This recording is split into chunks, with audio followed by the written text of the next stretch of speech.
El Gran Calibán, la lucha contra el cuerpo rebelde. Hola, hola, nosotros somos el equipo número 3, estamos conformados por Alba Guadalupe Martínez Márquez, Ana Valeria Torres Esparza, Perla Rubiquiro Espinal, Andrea Monreal Pacheco y Flor Mari Carmen Alvarado Gaitán. El Gran Calibán, la lucha contra el cuerpo rebelde. Una de las condiciones para el desarrollo capitalista fue el proceso que Michael definió como disciplinamiento del cuerpo, que desde mi punto de vista consistió en un intento por parte del Estado y de la Iglesia para transformar las potencias del individuo en fuerza de trabajo. Este capítulo examina la forma en la que se concibió esta transformación en los debates filosóficos de la época y las intervenciones estratégicas que se generaron en torno a la misma. El capitalismo intenta también superar nuestro estado natural al romper las barreras de la naturaleza y al extender el día de trabajo más allá de los límites definidos por la luz solar, los ciclos estacionales y el cuerpo mismo, tal y como estaban constituidos en la sociedad preindustrial. También Marx concibe la alineación del cuerpo como un rasgo definitivo de la relación entre el capitalista y el obrero. Al transformar el trabajo en una mercancía, el capitalismo hace que los trabajadores subordinen su actividad a un orden externo sobre el que no tienen control y con el cual no se pueden identificar. La situación era completamente diferente en el periodo de acumulación primitiva, cuando la burguesía emergente descubrió que la liberación de fuerza de trabajo, es decir, la expropiación de las tierras comunes del campesinado, no fue suficiente para forzar a los proletariados desposeídos a aceptar el trabajo asalariado, a diferencia del Adán de Milton, quien, al ser expulsado del jardín del Edén, marchó alegremente hacia una vida dedicada al trabajo, los trabajadores y artesanos, exponiéndonos a no aceptar trabajo por un salario de forma pacífica.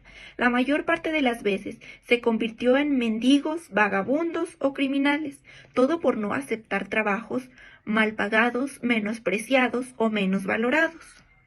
Esta fue la primera crisis capitalista, mucho más seria que todas las crisis comerciales que amenazaron los cimientos del sistema capitalista durante la primera fase de su desarrollo.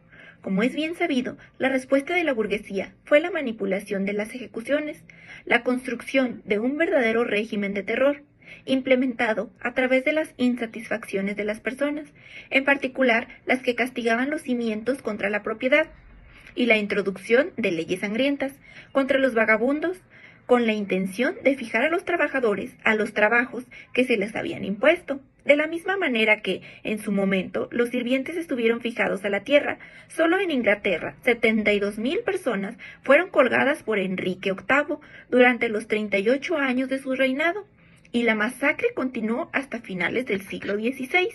El cuerpo entonces pasó a la primera plana de las políticas sociales, porque aparecía no solo como una bestia inherente ante los estímulos de trabajo, sino como un recipiente de fuerza de trabajo, un medio de producción, la máquina de trabajo primaria. Esta era la razón por la que en las estrategias que adoptó el Estado hacia el cuerpo encontramos mucha violencia, pero también mucho interés, y el estudio de los movimientos y propiedades del cuerpo se convirtió en el punto de partida para buena parte de las especulaciones teóricas de la época, ya sea utilizando como Descartes para afirmar la inmortalidad del alma o para investigar como Hobbes las primeras de las gobernabilidades sociales.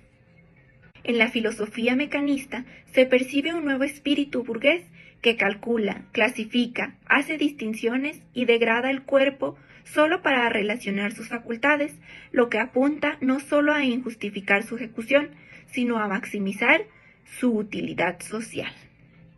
La concepción del cuerpo como recapítulo de poderes mágicos deriva en un buen medio de la creencia, en una correspondencia entre el microcosmos del individuo y el macrocosmos del mundo celestial, como ilustra esta imagen del hombre zodiacal del siglo XVI. La erradicación de estas prácticas era una condición necesaria para la racionalización capitalista del trabajo, dado que la magia aparecía como una forma ilícita del poder y un instrumento para obtener lo deseado sin trabajar. Por otra parte, la magia se apoyaba en una concepción cualitativa del espacio y del tiempo que impedía la normalización del proceso de trabajo. No sería fructífero investigar si estos poderes eran reales o imaginarios. Puede decirse que en todas las sociedades precapitalistas han creído en ellos. El renovado interés por las creencias mágicas es posible hoy porque ya no representan una amenaza social. La mecanización del cuerpo es hasta tal punto constitutiva del individuo que, al menos en los países industrializados, la creencia en fuerzas ocultas no pone en peligro la uniformidad del comportamiento social. Sin embargo, esta no era una opción para la clase dominante del siglo XVII, que en esta fase inicial y experimental del desarrollo capitalista no había alcanzado el control social necesario como para neutralizar la práctica de la magia. Un ejemplo es cuando Hobbes reconoció que la profecía es muchas veces la causa principal de los acontecimientos pronosticados. Pero más allá de los peligros que planteaba la magia, la burguesía tenía que combatir su poder porque debilitaba el principio de responsabilidad individual. De este modo, mediante la racionalización del espacio y del tiempo que caracterizó a la especulación filosófica de los siglos XVI y XVII, la profecía fue reemplazada por el cálculo de probabilidades. La incompatibilidad de la magia con la disciplina del trabajo capitalista y con la exigencia del control social es una de las razones por las que el Estado lanzó una campaña de terror en su contra, que es el racionalismo científico. Hobbes estaba bien asesorado.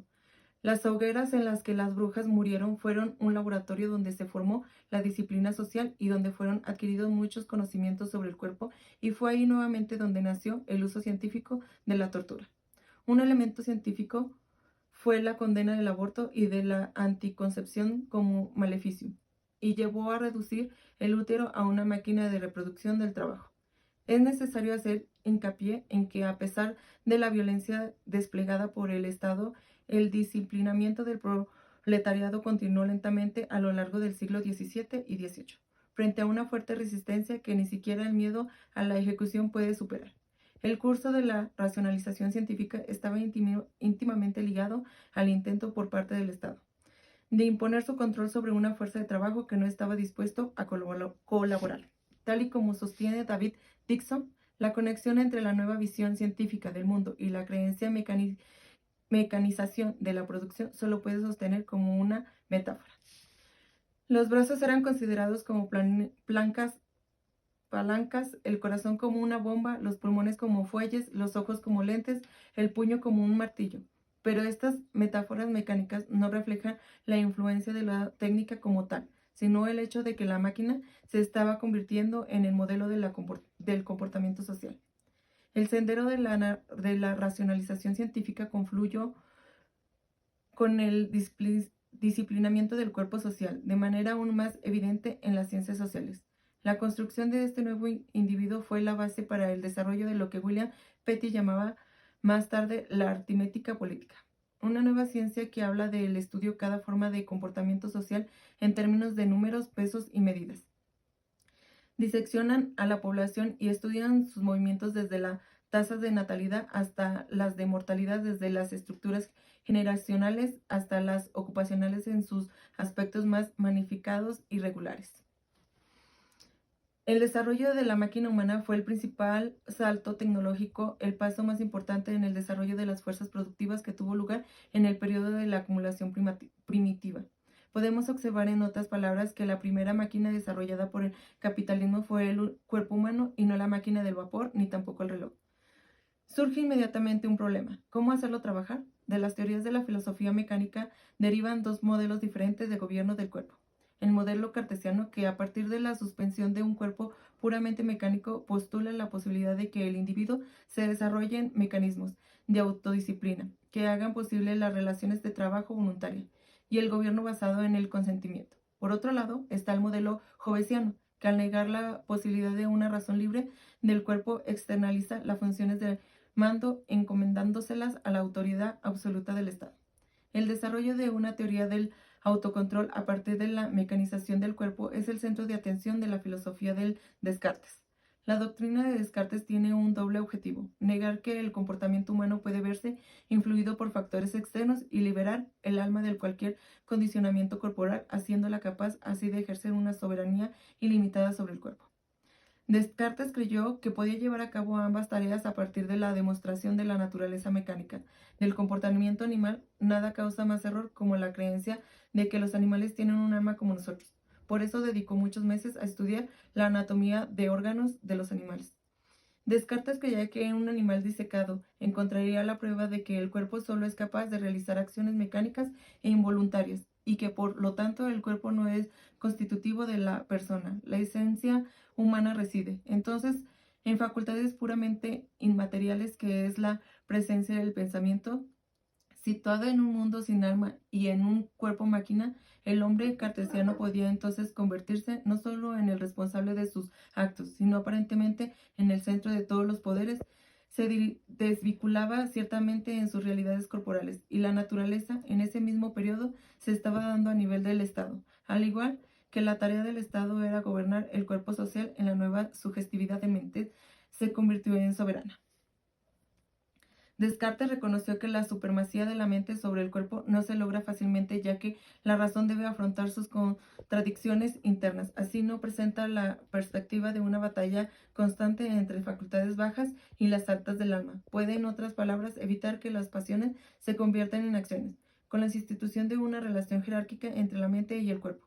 Descartes desarrolló que la supremacía de la mente sobre el cuerpo implica que la voluntad puede controlar las necesidades, las reacciones y los reflejos del cuerpo, y forzar al cuerpo a trabajar de acuerdo a especificaciones externas, independientemente de sus deseos. Aún más importante es que la supremacía de la voluntad permite la interiorización de los mecanismos del poder. Por eso, la contraparte de la mecanización del cuerpo es el desarrollo de la razón como juez. Aquí encontramos también el origen de esa proliferación de micropoderes. Sin embargo, el modelo cartesiano muestra que el poder puede ser descentralizado, difundido a través del cuerpo social, solo en la medida en que vuelve a plegarse en la persona. De esta manera, la persona es reorganizada como un microestado. Dentro de este contexto debe considerar la tesis propuesta por Brian Hitler. El principal beneficio en el dualismo cartesiano ofreció a la clase capitalista fue la defensa cristiana de la inmortalidad del alma y la posibilidad de derrotar el ateísmo implícito en la magia natural, que estaba cargada de implicaciones sucesivas. Para apoyar esta perspectiva, Haley sostiene que la defensa de la religión, que sin espíritu no hay Dios, ni obispo ni rey.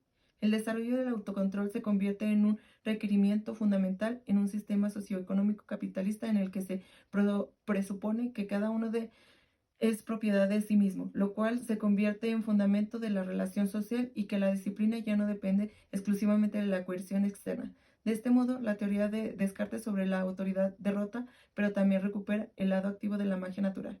De este modo, reemplaza el poder impredecible del mago por un poder mucho más rentable, un poder para el cual ningún alma tiene que ser confiscada, generando solo a partir de la administración y la dominación del propio cuerpo, y por extensión de la administración y la dominación de los cuerpos en otros seres. La comprensión de la dinámica del autocontrol llevaría a la construcción de un nuevo modelo de persona en el que el individuo funcionaba a la vez como amo y como esclavo. Las razones del triunfo de Descartes se ve con mayor claridad cuando comparamos su explicación de la persona con la que hizo Thomas Hobbes. Para Hobbes, el comportamiento humano era un conglomerado de acciones reflejadas que seguían leyes naturales precisas y obligaban al individuo a luchar incansablemente por el poder de la dominación sobre otros. Es evidente que las críticas contemporáneas al ateísmo y al materialismo de Hobbes no estaban motivadas por preocupaciones religiosas. La visión de Hobbes del individuo como máquina movida solo por sus apetitos y aversiones no fue rechazada porque eliminara el concepto de la criatura humana hecha a la imagen de Dios, sino porque descartaba la posibilidad de una forma de control social que no dependiera exclusivamente del dominio feroz del Estado. El hecho de que la eliminación del elemento religioso de Hobbes era en realidad una respuesta a la democratización implícita del modelo cartesiano de autocontrol, de que Hobbes sin duda desconfiaba. El conflicto entre el teísmo cartesiano y el materialismo hobbesiano se resolvió en el tiempo en su asimilación recíproca, en el sentido de que descentralización a los mecanismos del mando a través de su localización en el individuo se logra finalmente solo en la medida en que se dio una centralización del poder en el Estado. Continuando con el tema, la mecanización del cuerpo supuso la represión de los deseos y formas de comportamiento que habían de ser erradicadas. Determinan un conflicto histórico entre la mente y el cuerpo, representando el nacimiento del individuo en la sociedad capitalista, moldeado por la disciplina del trabajo. El autocontrol, como dominio de sí, fue una prerrogativa meramente burguesa, pues cuando los filósofos hablaban del hombre como un ser racional, hacían referencia exclusiva a una pequeña élite compuesta por hombres adultos, blancos y de clase alta. Los de mejor clase estaban de acuerdo en que el proletariado aparecía como una gran bestia, un monstruo de muchas cabezas, salvaje, dado a cualquier exceso, y que de forma constante tenía que ser mantenido bajo control, destinados a ser gobernados y que tenían que ser combatidos, subyugados e incluso exorcizados. En este intento obsesivo por conquistar el cuerpo, se ve reflejada la burguesía, que trató de conquistar ese ser ajeno, peligroso e improductivo que a sus ojos era el proletariado. Y como pequeña conclusión a este interesante capítulo, tenemos que esta concepción del cuerpo fue progresivamente politizada. Caracterizó la época temprana del desarrollo capitalista y el punto focal de los primeros experimentos en la organización del Estado. Fue un intento de racionalizar la naturaleza humana, cuyos poderes tenían que ser reconducidos y subordinados al desarrollo de la formación de la mano de obra en el mapa de la explotación humana. Hola, ¿qué tal? Mi nombre es Flor Mari Carmen Alvarado Gaitán y yo les voy a hablar sobre dos temas. El primero detalla sobre la introducción sobre la gran casa de brujas en Europa, que menciona lo siguiente. La casa de brujas es un fenómeno histórico poco estudiado, especialmente en el contexto del proletariado y la historia europea en general. Eric Mildefort destaca que las investigaciones sobre este tema han sido escasas y en su mayoría superficiales, sin un análisis exhaustivo de los juicios a brujas en diversas regiones. Esto resalta la necesidad de un estudio más profundo sobre la brujería en la historia. La acusación de adoración al demonio fue una herramienta utilizada por conquistadores y mineros para someter a las poblaciones en el Nuevo Mundo, mientras que en Europa la caza de brujas se enfocó en mujeres campesinas. Muchos estudios minimizan la gravedad de estos crímenes, presentando a las víctimas como locas, lo que perpetúa la misoginia. Mary Daly critica que la literatura sobre el tema favorece la ejecución de mujeres y despolitiza la persecución, sugiriendo que las mujeres emocionalmente inestables eran fácilmente manipuladas para confesar falsamente relaciones con demonios, similar a como algunas personas son influenciadas hoy por los medios. El movimiento feminista ha revalorizado la figura de la bruja, símbolo de resistencia contra el patriarcado y la violencia sistemática hacia las mujeres. Grupos como Witch, fundados en los años 60, reivindican a las brujas como íconos de valentía. Autoras como Mary Daly y Barbara Ehrenreich han destacado su papel en la liberación femenina. El libro Witches, Midwives and Nurses es fundamental para comprender esta conexión y su relevancia en el feminismo contemporáneo. El siguiente tema del cual les voy a hablar trata sobre las épocas de la quema de brujas y la iniciativa estatal. En el siglo XV, la percepción de la magia cambió y la brujería se consideró herejía, resultando en juicios y ejecuciones, aunque el canon Episcopi del siglo X mostraba cierta tolerancia hacia la magia. Más tarde se justificaron castigos por supuestas alianzas con el demonio. A pesar de las advertencias del clero sobre los peligros demoníacos, muchos apoyaron la persecución de brujas y el término aquelarre se popularizó en la literatura de esa época. Durante el Renacimiento, la brujería fue vista como una amenaza por la Iglesia, especialmente tras la bula papal de Inocencio VIII en 1484. La persecución de brujas aumentó entre 1580 y 1630, con leyes severas que establecían la pena de muerte. En Escocia, a partir del sínodo de Aberdeen, en 1603, las autoridades fomentaron un ambiente de denuncia, lo que llevó a un pánico social y acusaciones mutuas entre vecinos. Los juicios eran costosos y generaban ingresos para jueces y torturadores, revelando un interés económico detrás de la persecución.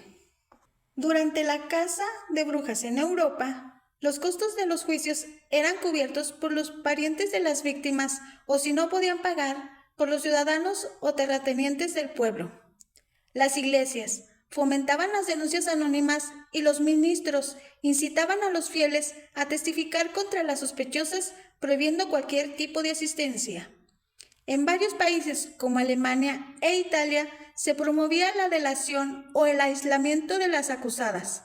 Además, la persecución utilizó propaganda multimedia a través de panfletos y grabados para crear una psicosis colectiva sobre el peligro de las brujas, con la participación activa de juristas y de monólogos en el proceso. Durante el siglo XVI, los juicios por brujería se intensificaron con el apoyo de juristas como Tomás Hobbes y Jean Bodin. Hobbes consideraba la persecución como un medio de control social, mientras que Bodin defendía castigos severos. La Iglesia Católica proporcionó el marco ideológico para estas cacerías, que también contaron con el respaldo de cortes seculares. Aunque la Inquisición participó, las ejecuciones fueron bajas en regiones como Italia y España. Tras la Reforma Protestante, la Inquisición centró su atención en los judíos y moderó su actividad contra las brujas. La caza de brujas se convirtió en una iniciativa política que unió a naciones católicas y protestantes, marcando un primer ejemplo de unificación europea tras la Reforma, extendiéndose por varios países europeos. Yo, así pues, finalizo estos dos temas brevemente. A continuación, mi compañera Ana Valeria Torres Esparza nos expondrá su siguiente tema. Adelante. Y pues dando continuación a esto, también durante el feudalismo hubo una parte muy importante, que es el tema de las creencias diabólicas. Esto se refiere más que nada a la parte en que el mal hace referencia a todas aquellas creencias o supersticiones pues que no estaban permitidas o que no eran muy comunes o habladas en la sociedad. Estos periodos no solo se transforman radicalmente con las condiciones materiales de vida, sino también con las bases del orden social. Y hay algo que me gusta mucho de este autor que nos dice Michael Tussing, que dice que sostiene las creencias diabólicas surgen con los periodos históricos en los que un modo de producción viene sustituido por otro. Y claro que sí, al momento de hablar de sustitución quiere decir de un cambio, de algo nuevo. Podríamos decir que una de las principales ejemplos de pensamientos o creencias diabólicas eran cosas que estaban pues no del todo disparatadas, más bien, como les mencionaba, son cosas que no se tomaban tanto en cuenta o no desde otra perspectiva. Aquí tenemos algunos ejemplos, por ejemplo, la concepción de cómo se crea el valor, qué genera vida y crecimiento. Esto se refiere más que nada a lo que es natural. Recuerden que una de las creencias también de este pensamiento diabólico, por así decirlo, era algo, todo lo que no fuera natural o que fuera en contra de lo que ya es una tradición, que es algo ya establecido, era considerado como malo.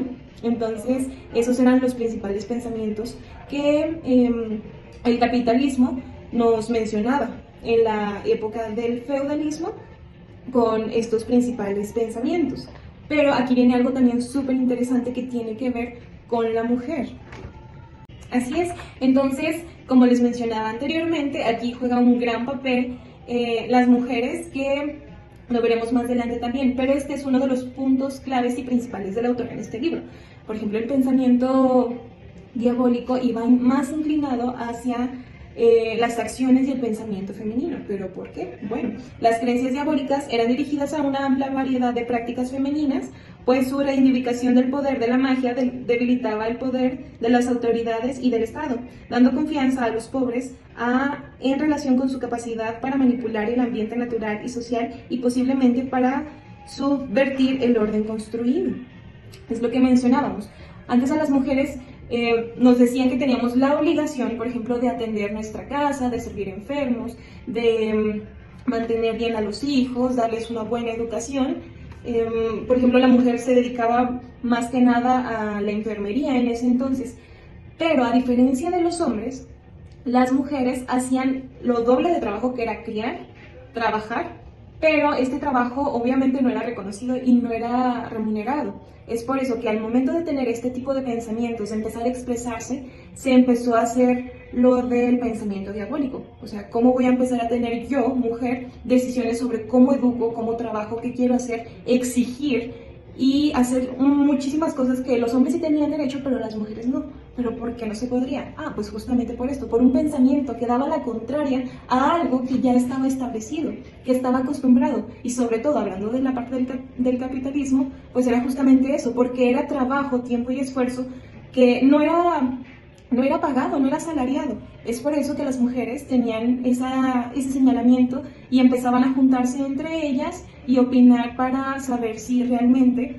eran las únicas que pensaban de esa manera, pero empezaron a darse cuenta de que no. Pero pasó otro suceso muy importante que ya lo veremos más adelante, que fue llamado la Casa de Brujas. Ahora les hablaré sobre el subtema de la Casa de Brujas y la sublevación de clases.